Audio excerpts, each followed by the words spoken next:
lately my theme has been trying to get cozy. It has been super low temps here for me, and while we are in a heat wave, it's like above freezing, people in the whole rest of the country were getting snow. I think it's safe to say everyone needs a little bit of coziness right now. I have two minor updates and one like big update I am super excited to share with you. So the very first one, I had actually thought about having out this week, but then this exciting thing over here happened, so we're pushing this back a week. But this is the bandana cowl that I was making out of the Katia yarns. So out of the 100% merino and the ingenua, which is a mohair, and I love it. So I made two complete ones of these already, and then I need to film the process of sewing up the back for you.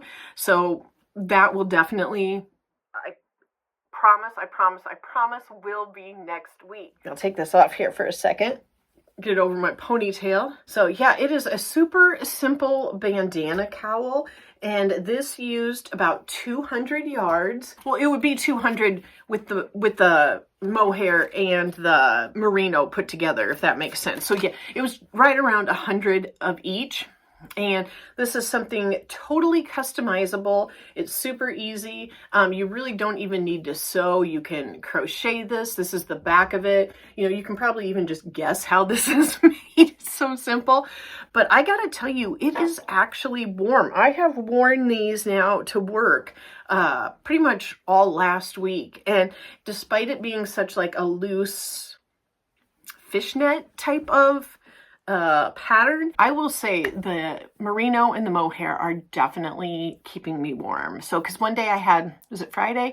It was like a V-neck, and I'm like, this was perfect because it provided coverage and warmth for me. So, super exciting. You definitely don't need the Katia yarns for this. You can do it with anything. You could really do it with any weight. It is more about the proportions of it than it is, you know, anything. But I will just have a link down here of what yarn I did use. And then yes, next week, somebody hold me accountable, is going to be this video. So the second thing, I have been making a bunch of earrings. There we go. Just so you know, like I have to wear clip earrings because my ears closed up long ago. So I have made several of these like teardrop shaped ones right here. And I am going to, like, I just made a bunch of kind of prototypes to start with that were just for me, for my clips. But I am going to squirt these with water and put some spray starch on them and then pin them to my styrofoam. I think I've got like mohair on my face. I put chapstick on, like lip balm, before I did that, and maybe that was bad timing then, but yeah. So I am going to, this is like teardrop shaped right here. This was very easy. You're just making a chain and then crocheting around it. So aside from a jump ring and the earring, you really don't need much else for supplies. I will say I am surprised how much I have been enjoying the crochet thread. I never thought I would like that. But I like it. It's easy to work with. It's fun. It's relatively inexpensive. There's a lot of cool colors. And what I like about doing some of these earrings is that I think it's going to fit in really well with my like boho hippie type of crochet booth that I'm working on for the market. If you don't know what I'm talking about, I will put a link up here. So I think this is good. And what I like is that it's not a big expense creator, and I can do them fairly quickly, and I feel like I can fill up a pretty good board full of different earrings. I'm doing like, I think I've got like about 5 different colors, and I can do them in the different pairings, you know, all of that good stuff. So very easy. Yeah, I'm totally into the crochet thread earrings right now. So I'm doing these, and then I have been working on some hearts. I think that will be fun.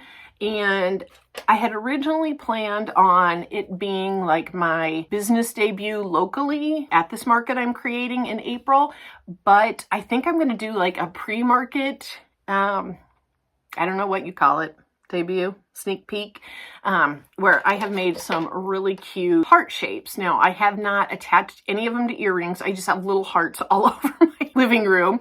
Some really tiny, well, how do I want to say this? I mean, they're average, they're smaller than this, but they're more like an because this is kind of a large earring.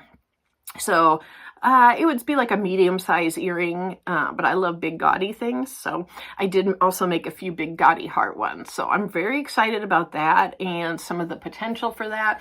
I will be doing that in 2 weeks. Okay, so let's get into the very last update. I have been working on this project with my husband quietly behind the scenes, and it's just fun. So this is something I've never done before, but like I said, winter around here is brutal and you need as much coziness as possible. So we have created a fun activity book that is available on Amazon. This is Cozy Winter Crochet. It is 50 word searches that are all cozy winter and crochet themed. I will have a link to these on Amazon. These are for sale for $7.99, and like the paper on the cover I love because it kind of feels like buttery a little bit. And then yeah, there are 50 puzzles. We're not wasting your pages with a bunch of, you know, like nonsense or whatever. And there's like 15 words to search for per puzzle. It's not like a kid's one. It is for an adults. The solutions go every direction. So up, down, diagonal, backwards, forwards. The other thing is that do have some like, are they called compound words, like 2 words where there's a space in between, and they are in here as 1 word. So if it was, let me look and give you an example. If it was cozy knit, which would be like 2 words, it is 1 word altogether there. So you also have in the back all of the answers. I am hoping that, you know, this can help keep you cozy and busy on some nights where maybe you just don't feel like crocheting a ton, but you still need a cozy activity. You can think about crochet, you can think about yarn, still do it while like keeping your brain active. So I've got another one here that isn't winter themed, and this one is just yarn colors. Very, very similar in like the formatting of it, but this is all yarn colors. So we looked through a bunch of different websites.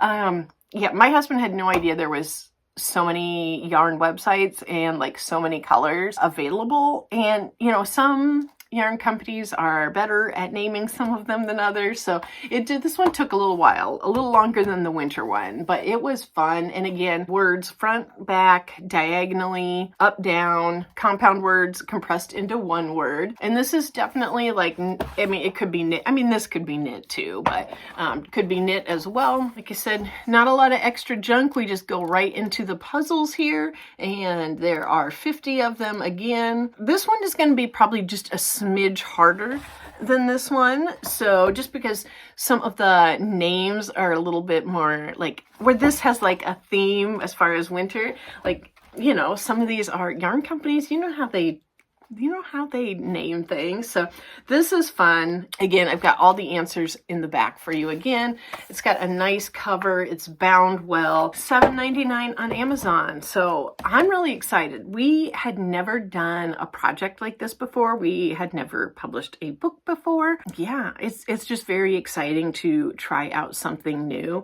If you've ever wanted to do something like that, just email me and I will be happy to let you know what steps it takes to go about doing that. We are hoping to definitely make some more of these for the rest of the year, not just winter themed, and then maybe do some like different type of puzzles that aren't necessarily word searches, as well as our, what do I want to say, like education or our experience can allow us to do a little bit more difficult things. So I am super excited. That'll be linked. So in the meantime, stay cozy, keep crocheting your knitting, and I will see you again next week with this warm Katia bandana cowl.